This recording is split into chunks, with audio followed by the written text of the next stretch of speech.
Bismillahirrahmanirrahim. Assalamualaikum warahmatullahi wabarakatuh. Alhamdulillahilladzi anzala al-Qur'ana hudan wa rahmatan wa shifaa'an lil mu'minin. Salatan wa salaman daimain mutalazimain ala rasulin amin. Sayyidina wa habibina Muhammad wa ala alihi wa ashabihi wa man tabi'ahum bi ihsanin ila yaumiddin wa sallim tasliman katsira. Subhanaka la ilma lana illa ma 'allamtana innaka antal alimul hakim. Amma ba'd, qala Allah ta'ala fi kitabihil karim wa huwa asdaqul qailin. A'udzu billahi minasy syaithanir rajim. Ya ayyuhalladzina amanu atti'u Allah wa atti'ur rasul wa ulil amri minkum. Thumma qala Rasulullah sallallahu alaihi wasallam, taraktu fikum amrayn ma in tamassaktum bihima lan tadillu abada. Para pemirsa TV Universitas Islam Negeri Sumatera Utara, UINSU kita yang dimuliakan Allah Subhanahu wa taala. Allah Subhanahu wa taala telah menganugerahkan kepada kita umat Islam dua pusaka yang menjadi cahaya dan penerang bagi hidup dan kehidupan kita, yaitu Al-Qur'an dan hadis. Di penghujung daripada kehidupan Rasul sallallahu alaihi wasallam, beliau pernah berpesan kepada para sahabatnya, dan sejatinya pesan itu juga kepada kita, bahwa aku telah tinggalkan kepada kamu dua pusaka penting yang apabila kamu berpegang teguh kepada kedua pusaka itu, maka kamu tidak akan pernah sesat selama-lamanya. Mafhum mukhalafah atau pemahaman sebaliknya dari hadis tersebut, bahwa apabila kita tidak berpegang teguh kepada Al-Quran dan sunnah Rasul sallallahu alaihi wasallam, dalam hal ini hadis, maka kita akan tersesat dalam menjalani hidup dan kehidupan ini. Para ulama dari kalangan mufassirin dan dari kalangan muhadditsin mengatakan bahwa sesungguhnya lah Al-Quran lebih berhajat kepada hadis, karena hadis adalah bayan, penjelas bagi isi kandungan Al-Quran. Kita ketahui bahwa di dalam Al-Quran tidak ada yang tidak dibahas untuk kepentingan kehidupan manusia. Tapi Al-Quran bukan juga buku ilmu pengetahuan, bukan diktat seperti pelajaran kita di kampus atau di sekolah. Tapi di dalam Al-Quran adalah garis besar dari petunjuk untuk kehidupan, dan hadis Rasul sallallahu alaihi wasallam adalah penjelasnya.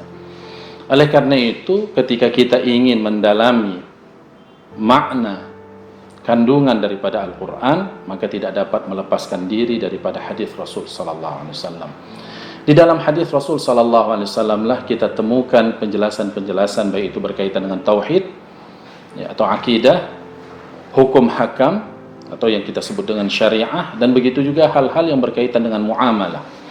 Maka amat sangat pentinglah untuk mengetahui bagaimana sesungguhnya hadis Rasul sallallahu alaihi wasallam yang berkaitan dengan hukum hakam, syariat, muamalat, ibadah, dan begitu juga akidah, sehingga kita dapat menyatukan hidup kehidupan kita ini untuk ubudiyah, menyembahkan diri kepada Allah Subhanahu wa taala semata.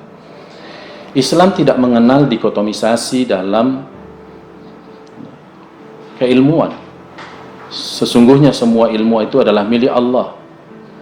Kitalah yang selalu dan kerap sekali membedakan antara ilmu umum atau ilmu agama. Pada hakikatnya di dalam Islam dia adalah satu kesatuan, atau yang selalu disampaikan oleh pimpinan kita, Bapak Rektor Universitas Islam Negeri Sumatera Utara, dengan wahdatul ulum. Dalam semangat wahdatul ulum, penyatuan dalam membangun peradaban, maka hadis Rasul sallallahu alaihi wasallam adalah bahagian yang teramat penting. Sebab Rasul sallallahu alaihi wasallam adalah, kita katakan, orang pertama yang membangun peradaban Islam pastinya. Dari kota yang kecil yang dahulu disebut oleh orang-orang Yahudi dengan Yathrib, kemudian ketika kehadiran Rasul sallallahu alaihi wasallam ke sana diganti dengan nama Al-Madinah, kota peradaban, dan kemudian disifatkan oleh Rasul sallallahu alaihi wasallam dengan Al-Munawwarah, maka dikenallah dia dengan Al-Madinah Al-Munawwarah, negeri peradaban yang memancarkan cahaya. Artinya ketika kita ingin membangun suatu peradaban, maka kita tidak dapat mengenyampingkan atau bahkan haruslah menjadikan hadis sebagai tolak ukur pertama dalam membangun peradaban itu. Memang betul, ya, tidak juga dapat dinafikan bahwa peradaban pada masa Rasul, kehidupan pada masa Rasul tidak sama persis dengan kehidupan kita sekarang. Namun nilai-nilai yang dibangun oleh Rasul Sallallahu Alaihi Wasallam dari aspek keadilan, ya, kemudian mendahulukan hak-hak fuqara dan masakin, kepedulian kepada mereka, wabil khusus kita yang berada di dalam bulan suci Ramadan 1442 Hijriah ini, dan begitu juga bagaimana pedulinya Rasul Sallallahu Alaihi Wasallam dengan pendidikan dan sekaligus juga pembelajaran, sehingga Rasul Sallallahu Alaihi Wasallam selalu mengumpulkan sahabat-sahabatnya di dalam Masjid Nabawi. Ini adalah semangat penting untuk membangun peradaban.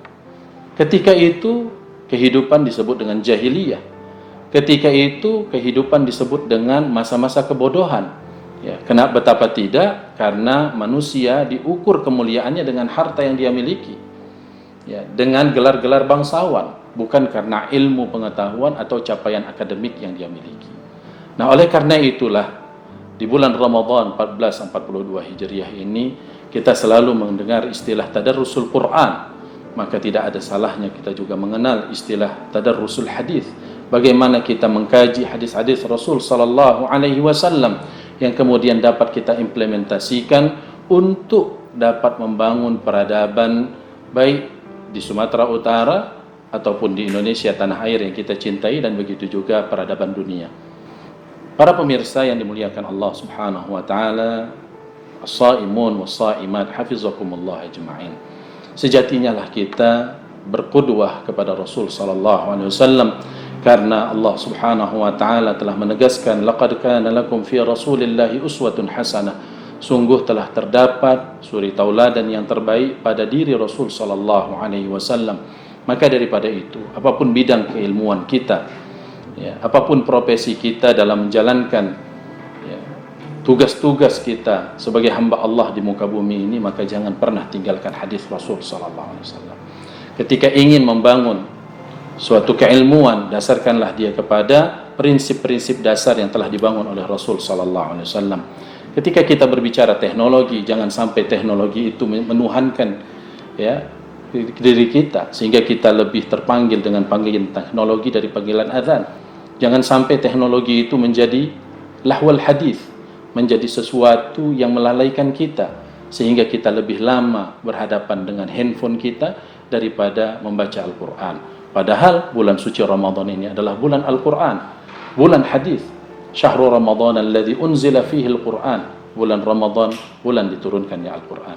Mudah-mudahan kita bersama semua dapat bergandengan tangan membangun UINSU kita, membangun Sumatera Utara yang berperadaban berdasarkan kepada Al-Quran dan hadis Rasul sallallahu alaihi wasallam yang penuh dengan toleransi, berkeadaban, memiliki adab dan sopan santun, akhlakul karimah, dan begitu juga kita adalah orang-orang yang senantiasa bersemangat untuk menjadi yang terbaik bagi masyarakat kita, minimal ya, paling tidak bagi diri kita sendiri dan keluarga terdekat kita. Mudah-mudahan Allah berkahi dan ridhoi kita dalam hidup dan kehidupan kita, puasa kita berterima di sisi Allah Subhanahu wa taala, dan Allah ampunkan dosa-dosa kita dan jadikannya kita hamba-hamba terbaik di dalam bulan suci Ramadan ini. Aqulu qauli hadza wa astaghfirullah. Mohon maaf atas segala kekurangan dan kekhilafan. Billahi taufiqul hidayah. Assalamualaikum warahmatullahi wabarakatuh.